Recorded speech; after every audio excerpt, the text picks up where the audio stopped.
Alex van der Zwaan, a 33-year-old Dutch attorney, was sentenced to 30 days in prison by a federal judge here. This is the first prison time or sentence that's been handed down in the special counsel's Russia probe, or the investigation into Russian election interference and whether or not there was any possible collusion with Trump associates.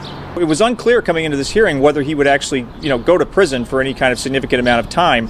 During the hearing, the judge, Amy Berman Jackson, said that she had considered imposing a fine, but didn't think that that would be enough to be able to deter other people, to send the right message about that they can't lie to the FBI or lie to the special counsel's office. So in this case, he had pushed for a fine, and she did impose a $20,000 fine, but she also said you're going to need to serve 30 days in prison. So, this is kind of the first case that we've seen come to this point, this sentencing phase, and there are a number of other defendants who have pleaded to similar charges, which is lying to the FBI, making false statements. And so this kind of operates as kind of a guidepost that what we can expect kind of going forward. So this is actually a very small part of the investigation that's going on that's being carried out by Special Counsel Robert Mueller. Right now, there's a trial that's set for next fall for Paul Manafort, which is where this Dutch attorney's case stems from. But there's also a whole host of other things that are going on with the investigation, and namely among them is they're trying to secure an interview with the president over